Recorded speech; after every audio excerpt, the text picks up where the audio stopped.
Hello, and welcome back to Let's Play Jane's Fighters Anthology. Today we will be starting the Kuril Islands quick missions here. And I just want to see what we all have here. Okay. So first off, we'll be doing the Sea Harrier FA.2. Now, the Sea Harrier was the Sea Harrier FA.2 was an evolution of the Harrier jump jet family. It's actually, it started life as a variant of the original Harrier that the British developed. This was a variant for the Royal Navy, whereas other Harrier variants were operated by the Royal Air Force. Now, the Sea Harrier FA.2 was, the Sea Harrier FA.2 was actually a variant of the original Sea Harrier with, I believe it was early 80s. It was upgraded, and basically what this final upgrade did, because there was the Sea Harrier FA.1 and the Sea Harrier FA.2, and what this final variant added basically was a bunch of upgrades to make it more suitable for anti-air. So you have things like radar, support for radar-guided missiles, and the like. So let's see, what do we want to actually do here? See, I was hoping we could get some Yak-38s and other aircraft into the fight. You know what? I think what we're gonna do is just make this a straight up 5v5 between the RC Harriers and their Yaks. No ground targets. Let's start 20 miles from enemy forces at 10,000 feet. Body to give some chance for cover. And we see here the default armament is 2 Aden. I believe they're 25mm revolver cannons. And we get some AMRAAMs and Sidewinders. And we cannot mount any more AMRAAMs, unfortunately. I would hope that would amount. Can we get a gun pod? No.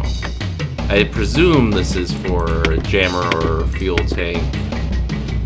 LQ-72. Oh no. Shit, I don't know which of these. We'll go with the 167. And we'll hope it works out for us. So with that, let's get into the mission. We'll be flying this in its role of fleet defense. Jammers on. There's the Yaks. Let's have our wingman go nuts. Line astern formation. Contact. Your 12 o'clock. 19 miles. Please advise. Echelon formation. Right.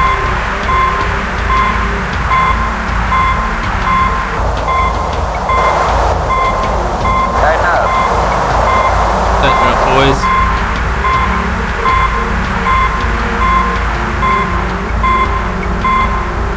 And we can probably reduce our radar resolution a little bit.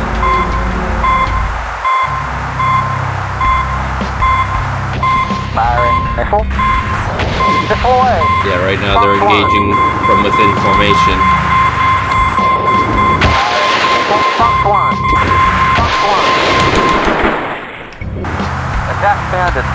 Now you can break and engage. Bandit 2-ship formation. Your 12 o'clock flow. Alright, we got a couple of them. Alright. Missile launch.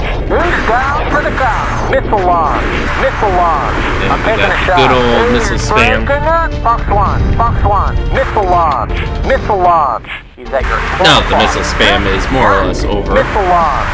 Flash 1. Freestyle. Flash 1. Freestyle. It looks like it's just this guy left. He's at your 12 o'clock. Oh, Fox 1. Well, we lost the wingman.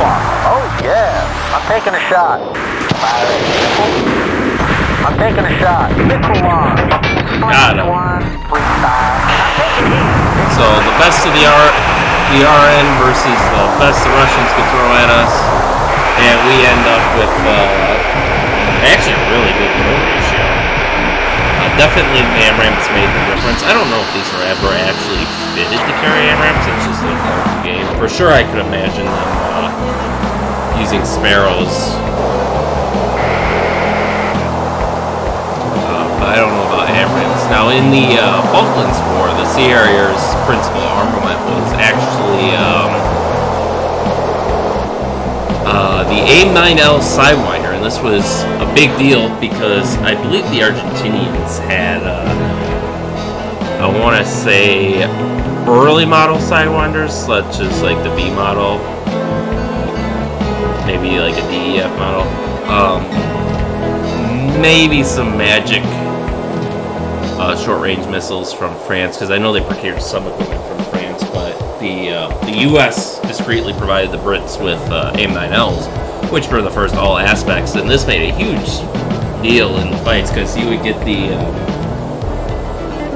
excuse me, I believe the Argentinians operated the Mirage back then, and you know, it's a supersonic fighter, so, and you know, it was built for interception, so it had a bit of an edge, performance-wise, on the Sea Harriers, but Sea Harriers were able to engage first because they had the all-aspect AIM-9Ls, whereas the older missiles on the Mirages required them to maneuver into a tail chase position to use them. So it's one of the reasons why the British ended up doing as well as they did in the Falklands War.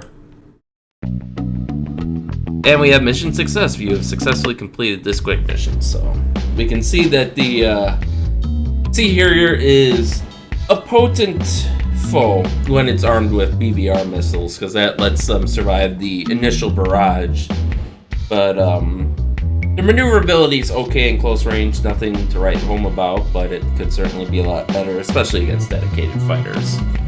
But, you know, it was a valuable asset to the British for many years until they short-sightedly decided to retire all their carriers and Harriers. But what can you do? Budget cuts, the enemy of any military. So with that, that brings to a conclusion this very short episode of Let's Play Jane's Fighters Anthology. So thank you all for watching, and stay tuned for next time. We'll see you then.